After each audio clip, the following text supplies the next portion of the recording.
This video is sponsored by Card Kingdom. You can visit their store by using my referral link in the description below.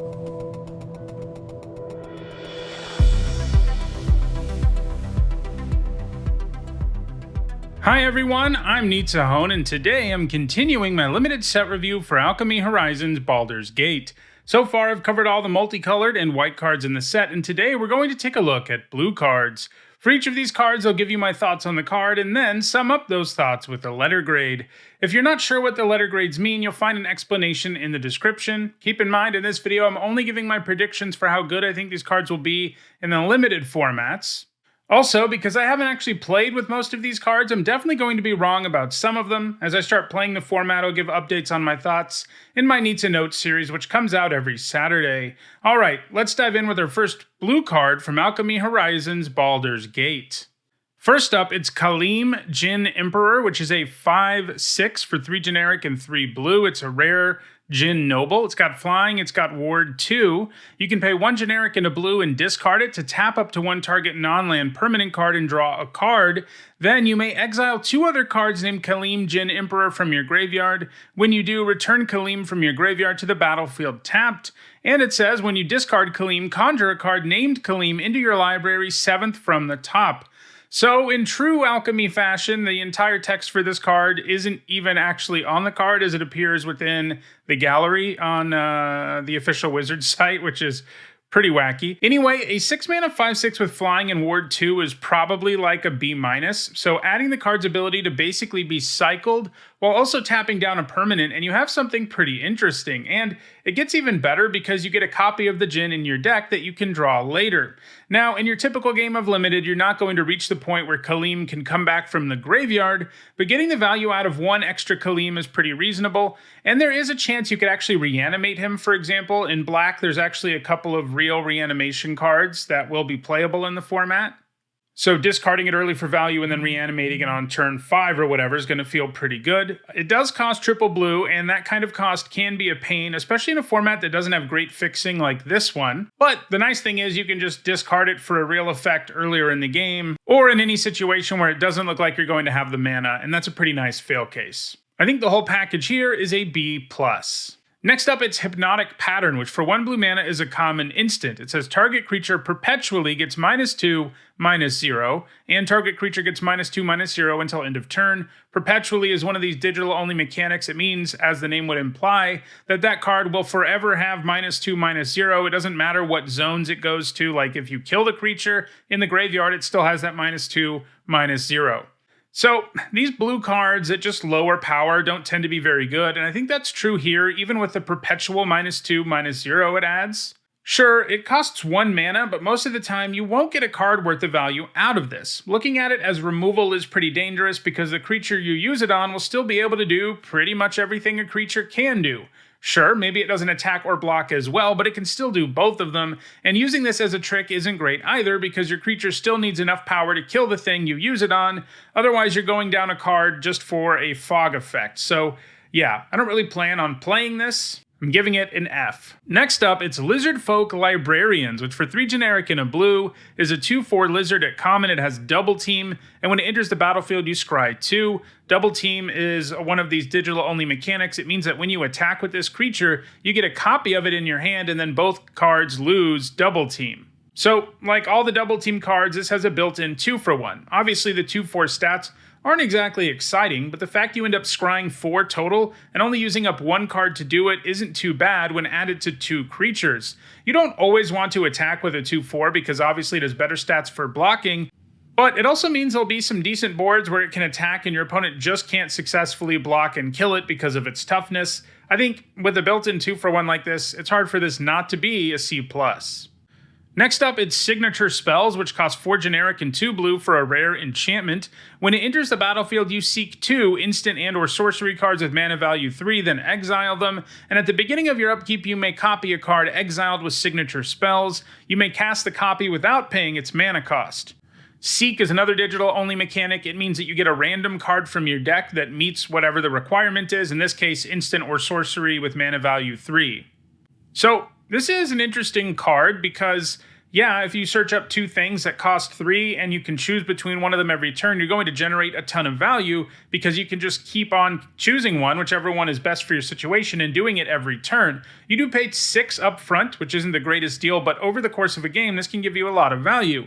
The problem is, it's random. You don't get to decide what gets searched up, and it doesn't say mana value 3 or less. It says mana value 3, period. And having your deck actually have 2 things you can seek that you really want to be sought is a bit of a challenge. I guess if you just have like 2-3 mana sorceries or instants in your deck, just getting one of them is okay too, because you can use it every turn, but it does have to be a decent one. So this is definitely a little bit tricky to use, and I think that means it requires a build-around grade. It's probably like a C in your typical blue deck. Most blue decks will have enough things that this can hit that it's worth playing, but it's not going to be that good. So what you really need is a more controlling deck that can make the game go long, and one that has more than one good instants and sorceries of the mana value of 3, and that's enough of a requirement that I think that's a real build-around. I think it's probably a B if you get there. It doesn't do anything the turn you play it, and that's always a liability. But if you get 2 things on this that are pretty good and you get one of them every single turn, it's going to be hard for you to lose the game. The trick is just making sure you get 2 cards exiled with this that are pretty good. Next up, it's Snowborn Simulacra, which for X and 2 blue is a mythic rare sorcery, and it says conjure a duplicate of each of X target non-token permanents into your hand. Those cards perpetually gain. You may spend mana as though it were mana of any color to cast this spell. If X is 5 or more, you may put one of them from your hand onto the battlefield. So Conjure is another digital-only mechanic. I guess we actually saw it on the Djinn, but I forgot to explain what it is. What it means is it creates a sort of fake version of a card. In this case, you make duplicates of X target non-token permanents and put them into your hand. So you get these cards that you have to cast. They're normal cards in every way within the digital game. And in this case, you get them into your hand. So I think this looks pretty strong. As long as you're getting 2 duplicates with it, it will feel okay. And if you can do more than that, which really isn't out of the question, you'll get even more value, especially because you can put one into play. Once you're putting one into play when you cast this, it's going to feel massively powerful because you get to add to the board right away, in addition to also effectively drawing a whole bunch of cards. And one neat thing here is that it can copy any kind of permanent. Mostly you're going to want to do creatures, but you can do lands, you can do all kinds of wacky things with this card. It is definitely a little bit clunky, and it will really only feel, I think it'll feel like a bomb when you pay 5 for X. It's definitely going to feel like a bomb. If you're paying less than that, it's just going to feel like a good draw spell. And so overall, I do think this deserves like a B+. If the format proves to be pretty slow and it's easier than I think to ramp into this, it could end up just being a straight up bomb. It's pretty close anyway, but I don't love the idea of like paying 5, making 3 duplicates in a situation where you're behind on the board. Like that's just going to be miserable until you get to your turn, and you might be dead by then. Next up, it's Thayan Evokers, which for 2 generic and a blue is a 1/1 human wizard at rare. It's got double team, and when it enters the battlefield, you conjure a card named Lightning Bolt into your hand, then discard a card. Whenever you conjure 1 or more cards, put a +1/+1 counter on Thayan Evokers. So basically, this is a 3 mana 2/2 that lets you loot, and you always loot into Lightning Bolt, which is pretty awesome. Obviously, you need to be at least splashing red to play this card so you can cast the Lightning Bolts. It also works well alongside other conjure effects, which includes Double Team, which, oh, by the way, this card also has. So it has the potential to be a 3/3 by the time it attacks for the first time. And then, when you play the Double Team copy, you also get another Lightning Bolt, which will also conjure another card to your hand, and you see how good this can be. And obviously, it works well with all the other conjure stuff in the set, too. This just gives you really insane value. I think it's a B+. Next up, it's Undersimplify, which for 1 generic and a blue is a common instant. It says choose target spell. If it's a creature spell, it perpetually gets -2/-0. Counter that spell unless its controller pays 2 generic mana. This is kind of a cool design. A counter spell that lets your opponent ignore it for 2 isn't usually great in limited, since you have to have the mana up at the right time, and your opponent also has to not have the mana to pay for it. But they soften the blow of your opponent paying 2 to ignore this, since you weaken a creature when you target it with this, whether the spell actually gets countered or not. Now, that's mostly just a consolation prize, but it does at least mean this does something when your opponent has the mana, unlike other counter spells like this. You'll still be cutting this a reasonable chunk of the time. I'm giving it a C-. Next up, it's Wizened Gith Zerai, which for 1 generic and a blue is a 2/1 Gith Monk at common, and when it becomes blocked by a creature, that creature perpetually gets -2/-0. This isn't great. Sure, it can chump block and make a creature worse, but chumping is not something you want to be doing a whole lot in Limited.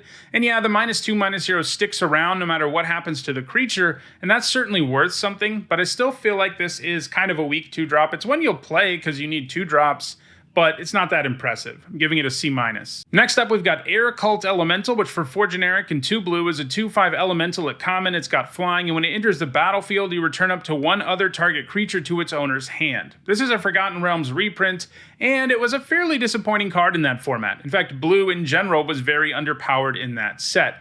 I normally love a creature that enters a battlefield and bounces something, and if this format is slow enough, this will maybe be a little bit better than it was in Forgotten Realms, but it's pretty hard to get away from my skepticism that this is anything more than just decent. I'm giving it a C.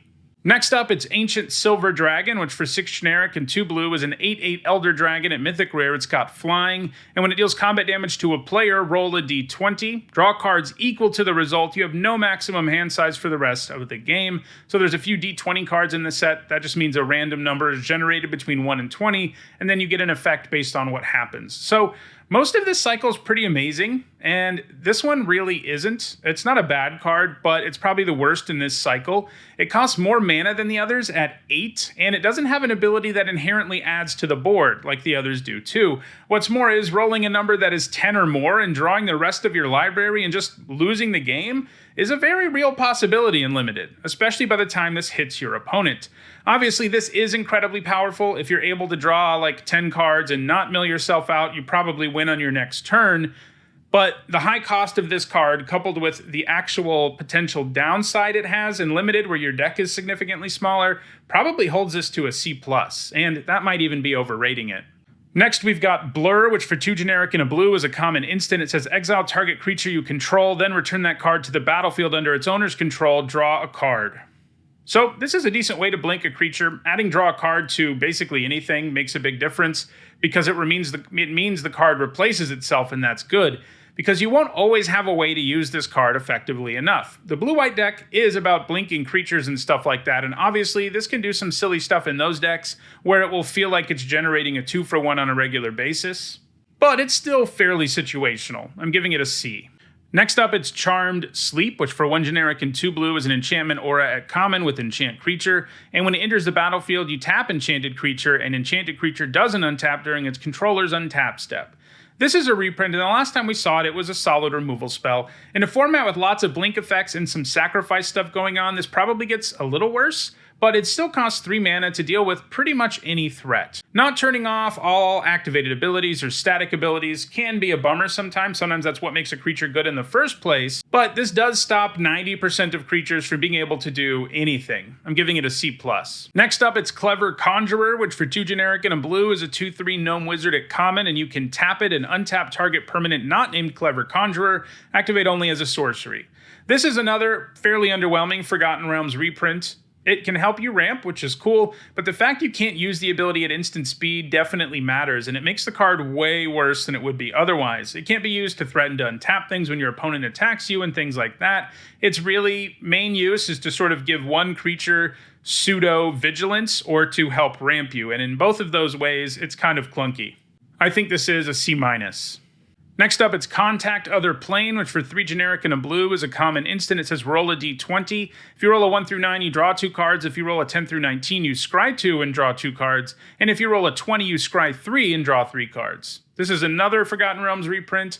Over the last year or so, most cards that just draw you 2 cards for 4 mana, even at instant speed, have been really disappointing.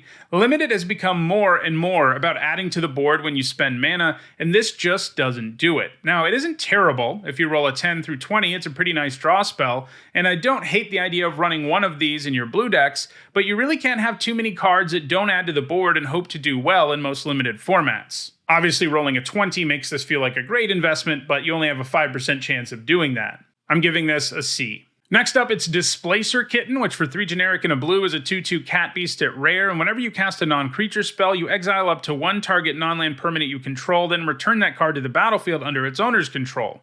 This is a pretty silly card, just like name and art-wise. Anyway, this comes with a repeatable way to blink creatures, which is nice if you have abilities to abuse. The thing that's a bit awkward here is that it wants you to be playing non-creature spells and have creatures that are worth blinking, and you only have so many cards in your deck, so getting a consistent number of both of those things can be kind of tricky. The stat line is also really awful. Still, the ability to blink stuff at instant speed on a card that actually adds to the board is definitely a thing in this format. But it's probably just a C. Next up, it's Draconic Lore, which for 5 generic and a blue is an uncommon instant. It costs 2 less to cast if you control a dragon and you draw 3 cards. 6 mana to draw 3 is like a D these days, and a 4 mana draw 3 is probably a B. I know I've been down on other pure card draw effects in this video, but once you get to the point that you can pay 4 mana to draw 3, things are getting pretty interesting. So obviously you need to be in blue-green or blue-red to take full advantage of this, as those are both blue decks that are dragon tribal decks. Because those decks are really focused archetypes in this format, I don't really think this needs a build-around grade. As long as you have like 4 or more dragons in your deck, you'll play this, and it's probably just a C+ in that kind of deck. Next up, it's Dragonborn Looter, which for 1 generic and a blue is a 1/2 dragon rogue at common. You can pay 1 and tap it to draw a card and then discard a card. Having to pay mana to loot is a pretty big downgrade from a Merfolk Looter type card that doesn't make you pay mana to loot. And yeah, 1 mana is not a lot, but it is something. Looting is good, of course, because it improves the quality of your draws. However, we've seen a lot of these lately, and they felt like a D+ range type card. However, this is a cheap dragon, something that both blue-red and blue-green are going to be interested in, and it can also set up your graveyard, and that matters in some decks in the format too. I still think you end up cutting this a lot, it's just not that impactful. I'm giving it a C-. Next up, it's Dream Fracture, which for 1 generic and 2 blue is an uncommon instant. It says counter target spell, its controller draws a card, draw a card. I don't think I'm in for this for the most part. This is basically Cancel, a card that usually isn't good enough in limited most of the time. A 3 mana hard counter needs to do something extra usually to be playable in limited, and the extra here isn't that great. Both you and your opponent draw a card, so you're kind of breaking even, and that's what makes it sort of feel just like Cancel. The cost of leaving mana up, especially 2 mana of the same color, can be a pretty big one. And yeah, you probably get to untap and use your new card first, but this is still basically just Cancel. And I think that makes it a D+. Next up, it's Gale's Redirection, which for 3 generic and 2 blue is a rare instant. It says exile target spell, then roll a D20 and add that spell's mana value. If that value is between 1 and 14, you may cast the exiled card for as long as it remains exiled, and you may spend mana as though it were mana of any color to cast that spell, and if it's 15 or more, you can cast it from exile without paying its mana cost. So it's sort of a 5 mana hard counter that draws you a card, and I honestly think that's just better than Dream Fracture, which we just saw. It will be especially gross if you roll a 15 or higher, since you don't even have to pay mana. Now, it is still situational. Your opponent can play around something like this, and that's brutal. But it's sort of like a mind control effect, except it interacts with what's on the stack, and that's pretty powerful. I'm giving this a B-. Next up, it's Goggles of Night, which for 1 generic and a blue is an uncommon artifact equipment, and when an equipped creature deals combat damage to a player, you scry 1 and then draw a card, and it has an equip cost of 2.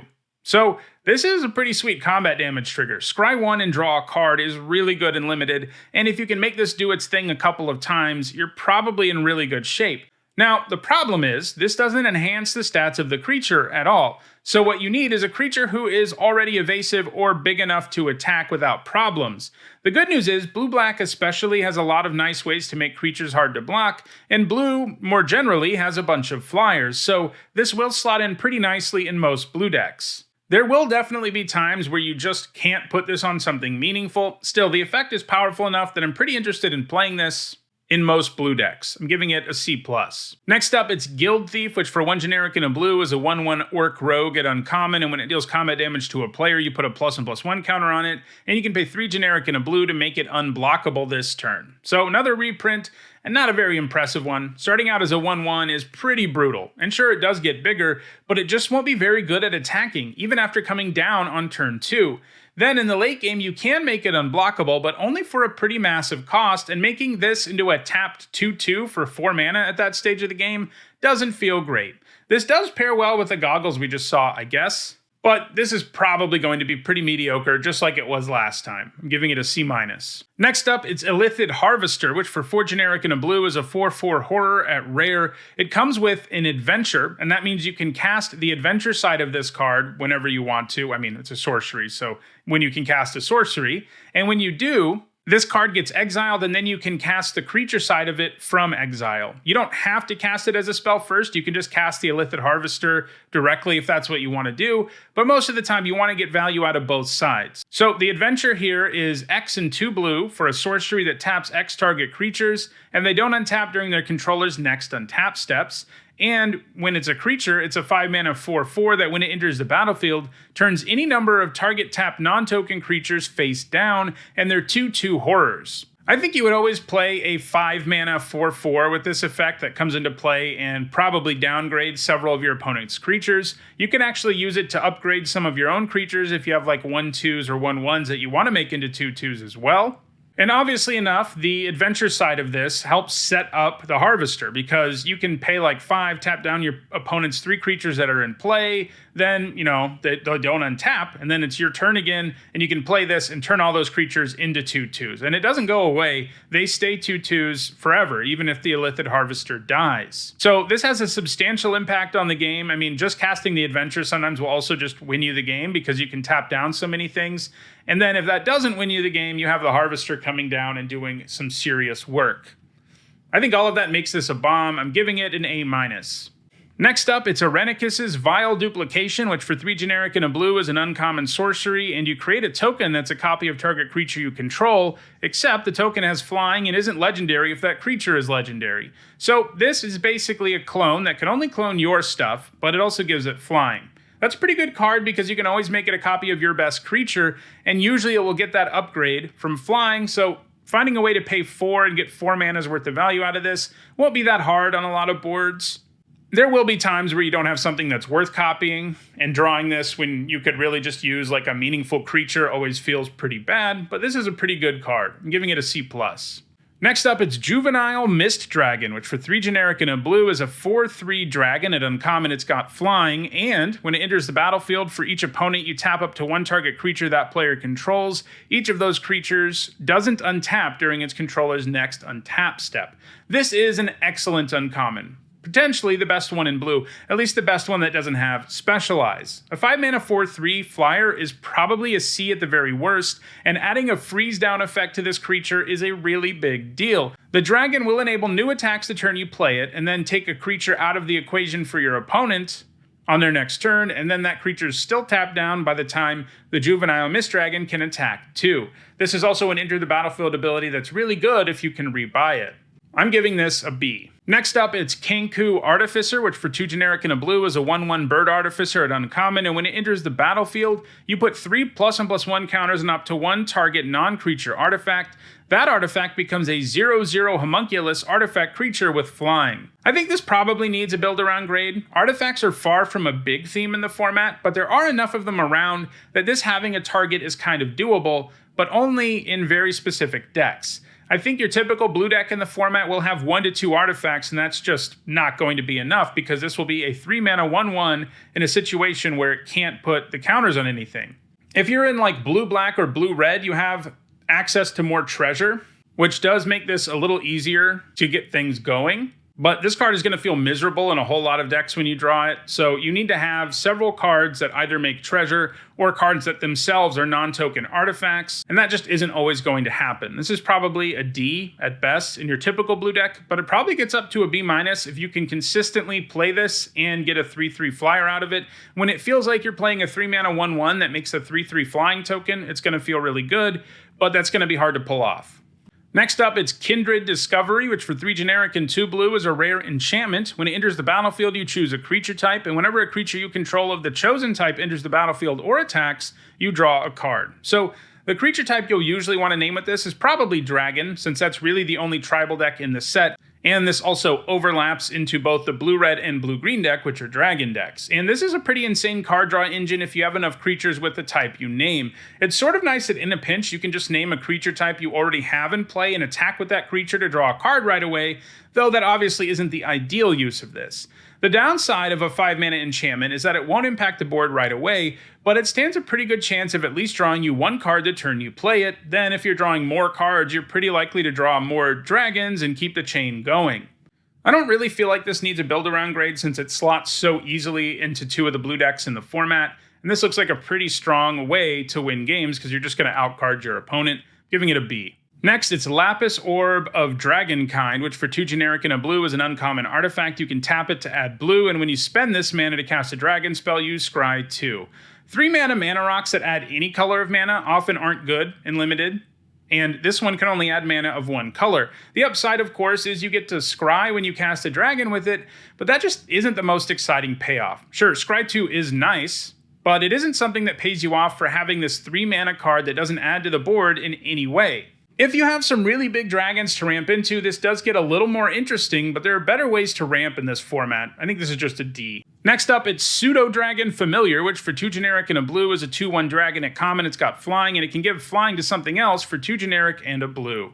This is a nice, solid, cheap dragon, which the dragon decks are going to be excited about. A 3 mana 2/1 flyer isn't great. It's probably like a D, but the ability to send other creatures into the sky in the mid to late game is pretty real. I think the useful creature type plus a nice activated ability makes this a C+.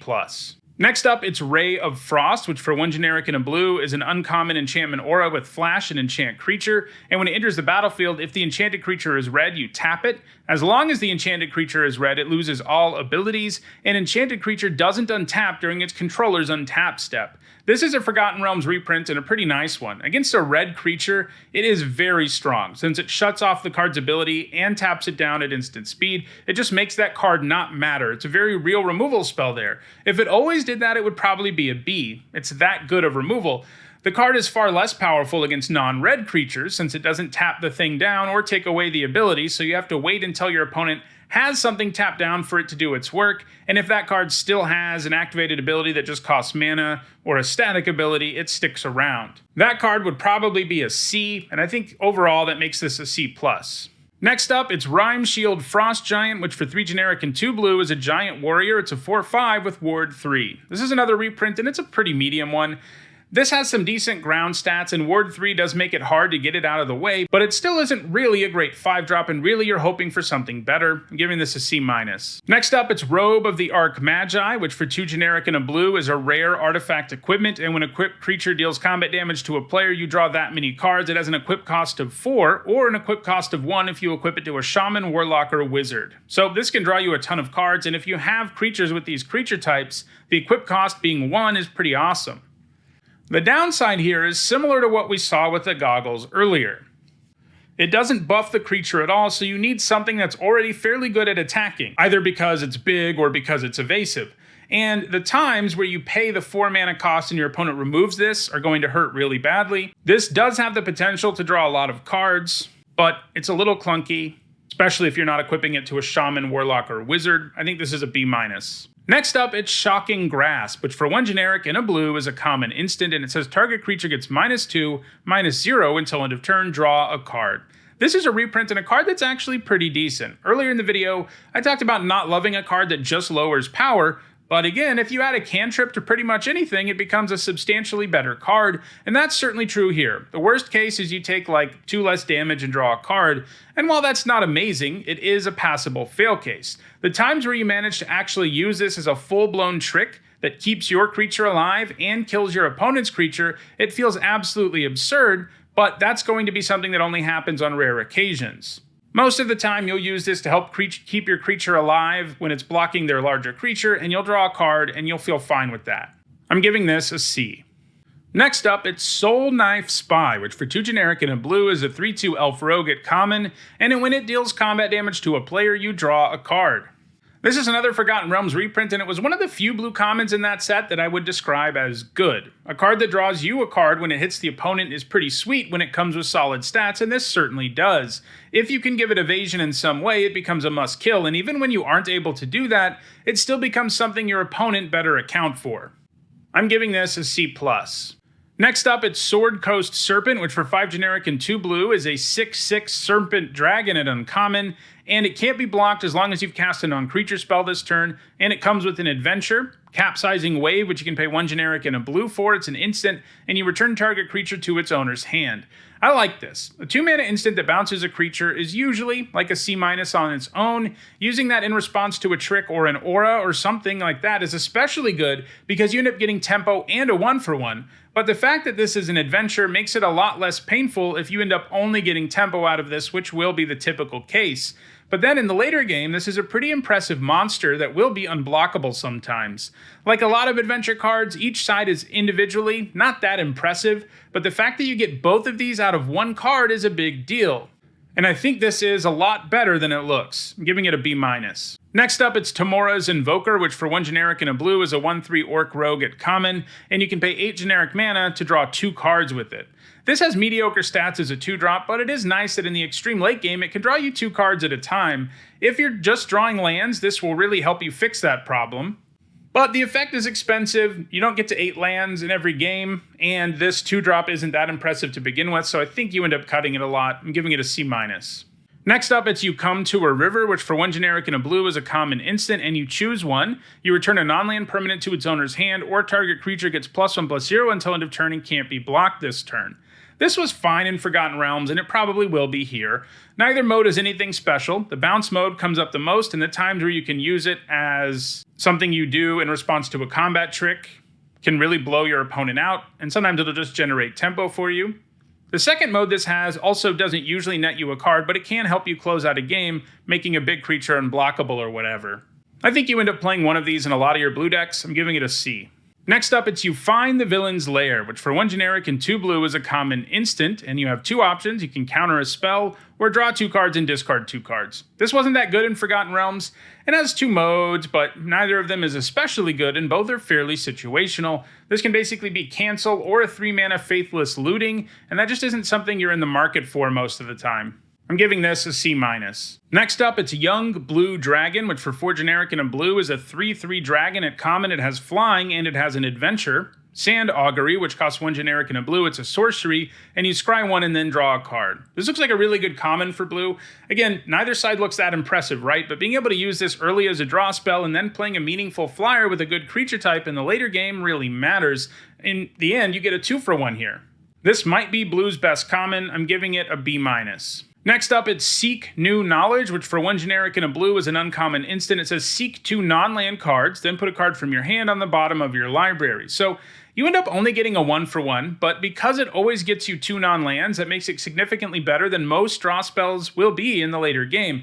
The downside, of course, is that you can't use this to help you hit your 3rd land drop, which is something early draw spells are useful for. So this is mostly a mid to late game card, and that's certainly a bit awkward on a 2-mana draw spell. Still, the card selection is powerful and efficient enough that I'm going to give this a solid C. Alright, now we're moving into the Specialized cards in blue. Specialized is a new mechanic in this set where you pay an amount of mana and you discard a card, and then depending on the type, on the land type of that card or the color of the card you discard, your creature transforms into something else. So let's look at Allura Rogue Companion here. For 3 generic and a blue, she's a 3/2 legendary halfling rogue at uncommon. She has Specialized for 2 generic mana, and whenever you attack, up to 1 target attacking creature can't be blocked this turn. At the beginning of the next end step, return that creature to its owner's hand. So if you pay the Specialized cost here and discard a blue card, or an island, you get Allura Cheerful Thief, which is a 4/3. All of them are actually 4/3s, so keep that in mind.